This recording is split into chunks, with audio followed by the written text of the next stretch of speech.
இயேசுவில் எனதருமை சகோதர சகோதரிகளே, இந்த மூன்றாவது அதிகாரமானது இஸ்ரேல் மக்கள் யோர்தானை கடந்து செல்லக்கூடிய அந்த பகுதியை தான் இந்த இடத்துல நான் பார்க்கிறோம். யோசுவா மக்கள் எல்லாம் ஒன்று திரட்டி கிளம்புங்க, நம்ம இந்த யோர்தானை கடந்து போவோம் என்று அவர்களுக்கு ஒரு அறிவுரை கொடுக்கிறார். இப்போ எல்லாரும் எழுந்திரிச்சு முதல்ல அந்த நம்முடைய பேழையை, உடன்படிக்கை பேழையை கையில் ஏந்திங்கள், ஃபர்ஸ்ட் எழுந்திக்கிட்டு முன்னாடி போங்க. அந்த உடன்படிக்கை மேலே குருக்கள் தூக்கி வரும்போது மற்றவங்கெல்லாம் கிட்டத்தட்ட 2000 அடி தூரம் சென்று அதை தீட்டுப்படுத்தாவாறு பாதுகாத்துக் கொள்ளுங்கள் என்று வாக்குறுதி கொடுக்கிறார். இப்போ கடவுள் நமக்கு முன்னே நடந்து கொண்டு இருக்கிறார், அவர் நம்மை வழி நடத்துவார் என்ற வாக்குத்தத்தோடு உடன்படிக்கை பேழையை எடுத்துக்கிட்டு போறாங்க. அங்க என்ன நடக்கிறது? மிகப்பெரிய ஆச்சரியம் நடக்கிறது. நம்ம எல்லாம் பார்த்தோம் இல்லையா, செங்கடல் தான் 2ஆக பிளந்து அந்த நீர் அப்படியே கட்டாந்தரையை காமித்தது என்று நமக்கு தெரியும். இந்த இடத்துல ஆண்டவர் இந்த மக்களை யோர்தான், அது விளைச்சல் செய்து கொண்டிருக்கக்கூடிய நேரம், யோர்தானில் தண்ணீர் பெருக்கெடுத்து வருது. அப்ப இந்த மக்கள் ஆண்டவரை ஏந்தி அந்த யோர்தானில் அடிவிக்கும் பொழுது அவர்கள் கால் நனையாதபடி இந்த நீர் எல்லாமே அப்படியே நின்றது. அப்படியே பாறையாக அந்த மேற்கு பகுதியிலிருந்து ஓடி வந்த யோர்தான் நீர் நெடுந்தொலைவில் நின்றது அப்படின்னு பார்க்கிறோம். அது மட்டுமல்ல, அந்த உப்பு கடல் வரை ஓடி மறைந்தது இன்னொரு பக்கம். அப்ப இவங்க அந்த தரையில நடந்து வந்தாங்க. பெரிய ஆச்சரியம். 2வது முறை ஆண்டவர் இது நிகழ்த்துவதைத்தான் இந்த அதிகாரத்தில் பார்க்கிறோம். அன்புக்குரியவர்களே, ஆண்டவருடைய வல்லமை எவ்வளவு ஆற்றல் மிக்கது என்பதை நாம் உணர்ந்தவர்களாக இந்த அதிகாரத்திற்கு செவிமடுப்போம். யோசுவா வைகரையில் விழித்தெழுந்தார். அவரும் இஸ்ரேல் மக்கள் அனைவரும் சித்திமிலிருந்து புறப்பட்டு யோர்தானை வந்து அடைந்தனர். அதை கடக்கும் முன் அங்கே தங்கினர்.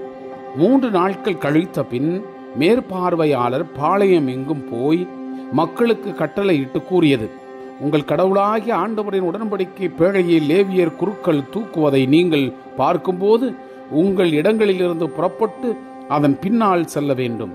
ஆயினும் உங்களுக்கும் அதற்கும் 2000 அடி இடைவெளி இருக்கட்டும். யாரும் அதன் அருகில் செல்ல வேண்டாம். உங்களுக்கு தெரிய வேண்டும், ஏனெனில் நீங்கள் அவ்வழியில் இதுவரை சென்றதில்லை. யோசுவா மக்களிடம், உங்களை தூய்மையாக்கிக் கொள்ளுங்கள், நாளை ஆண்டவர் உங்களிடையே வியத்தகு செயல்கள் புரிவார் என்றார். யோசுவா குருக்களிடம், உடன்படிக்கை பேழையை தூக்கி பிடியுங்கள், மக்கள் முன் கடந்து செல்லுங்கள் என்றார். அவ்வாறே அவர்களும் உடன்படிக்கை பேழையை தூக்கி கொண்டு மக்கள் முன் சென்றார்கள். ஆண்டவர் யோசுவாவிடம், இன்று இஸ்ரேல் அனைவரின் பார்வையில் உன்னை உயர்த்த தொடங்குகிறேன். அதனால் நான் மோசேயுடன் இருந்தது போல் உன்னோடும் இருப்பேன் என்று அவர்கள் அறிந்து கொள்வார்கள். உடன்படிக்கை பேழையை தூக்கும் குருக்கள் யோர்தான் ஆற்றங்கரைக்கு வந்தவுடன் அங்கேயே நிற்குமாறு அவர்களை கட்டளையிடு என்றார். யோசுவா இஸ்ரேல் மக்களிடம், இங்கே வாருங்கள், உங்கள் கடவுளாகிய ஆண்டவரினுடைய வார்த்தைகளை கேளுங்கள். வாழும் இறைவன் உங்களிடையே இருக்கிறார் என்று இதனால் அறிவீர்கள். அவர் உங்கள் முன்னிலையில் கனானியர், இத்தியர், இவ்வியர், பெரிசியர், கிர்காசியர், எமோரியர், எபூசியர் ஆகியோரை விரட்டி விடுவார்.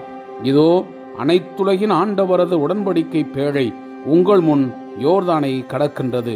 இப்போது இஸ்ரேல் குலங்களிலிருந்து குலத்திற்கு ஒருவராக 12 நீங்கள் தேர்ந்தெடுங்கள். அனைத்துலகின் ஆண்டவரது உடன்படிக்கை பேழையை தூக்கிச் செல்லும் குருக்களின் காலடிகள் யோர்தான் நீரில் பட்டவுடன் அத்தண்ணீர் பிரிந்து போகும். மேற்கு பகுதியிலிருந்து ஓடி வரும் தண்ணீர் குவியலாக நிற்கும் என்றார்.